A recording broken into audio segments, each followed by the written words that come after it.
Boy, I tell you, you know what's really hard when it comes to doing a review for a video is doing a show that's just really good. Because not only is it that all I can say is high praise for when I'm talking about Better Call Saul here, the episode Namaste, and but it's not just that, it's that, well, I don't really want to spoil the good stuff, you know, well, it's aired, so you should have seen it by now. But if you haven't, check it out as soon as possible. But I guess it's more of just of establishing what it is. It doesn't miss a beat. Characters that come back. This is all prequel, so you're actually seeing them for the first time, who are no longer with us at the end of Breaking Bad, of course, and yet still it's rich with depth and drama and whatnot, in the simplest ways, and comedy, this dark comedy that happens within this story, which is once again all about spiraling down and temptations upon people who are generally are actually good people. They have hearts, they have consciousness. You can even sympathize with Gus Fring on some levels, but he's a very evil man.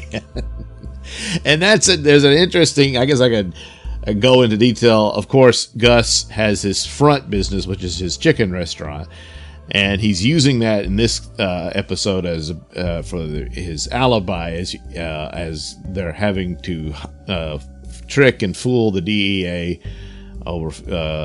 They're almost about to discover the whole operation, you know, so they got to do a bait and switch here and that sort of thing. And Gus is just, where was Gus when all of this is going on? Well, he's doing some late night work at the restaurant, and he has his, I guess, teenage assistant manager stay behind, and he's just and it's the power, and this actor plays it so damn well, in that, of course, the kid knows nothing that that Gus is this drug kingpin, you know. He's the general manager of the restaurant. And he comes to the fryer and he says, "Is this acceptable to you?" And the kid's looking at him. He's supposed to get someone to clean it up, but apparently Gus is insinuating it's not cleaned enough. So the kid, "I'll handle it, Mr. Fring, I'll handle it," you know. And just through that quiet, stoic sort of presence, he's still monstrously intimidating. The kid bears down on it, scrubs it and cleans it, and he's working. And you see the fryer in the show. It looks fine to me, you know. How do you clean something that looks clean, you know? So he's scrubbing away. But Gus is actually using him as, in case he needs it, just in case. This kid can verify that, yes, he was there at the restaurant all that time. And meanwhile, he's actually in his office waiting to get the call from his guys that the little operation went well. And spoilers, it does. So DEA, our boys there. And that's a funny scene between those two, even though we know their ultimate fate in Breaking Bad. Still, as if they didn't miss a beat, they're right back into those characters.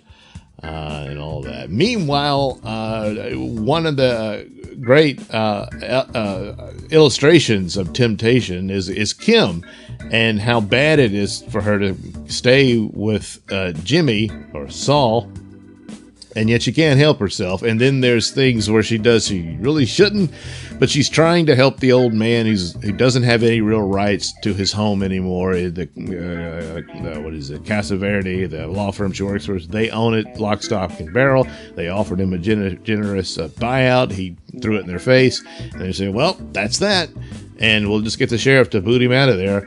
And so she's at her wit's end. She tries to come up with an alternative. She's so guilt-ridden. And in a lot of ways, she made a good case for why she shouldn't be in the previous episode. But Kim's Kim, and she wants to try to save this guy's home, even though he treated her terribly.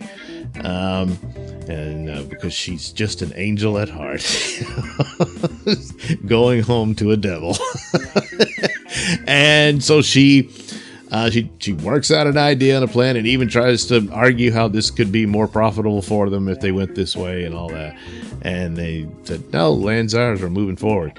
And so that's that. She really has no other options except, of course, Jimmy. So she tells Saul Goodman the whole story and all that.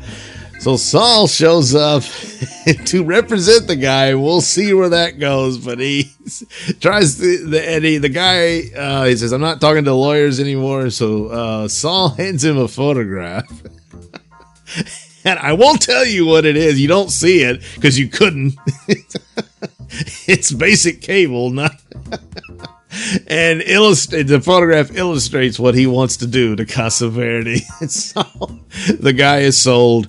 Now Saul Goodman will take the case and throw up some roadblocks for their attempts to develop that property. So there you go with that. Meanwhile, of course, H&H comes back into the picture, and I'm not entirely certain, but right now they want him back and all this.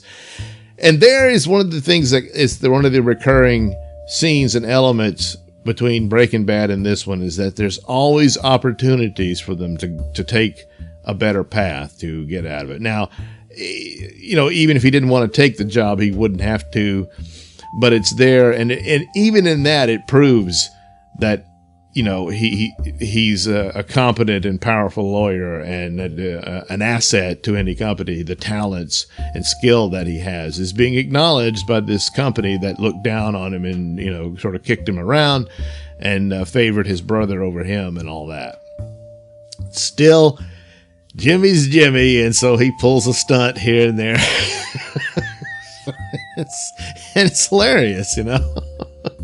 But, you know, that's one of those things, like, if he had taken the job, that'd be a good thing to do. He could provide for Kim. He wouldn't have to deal with all this criminal element and all that, and be set.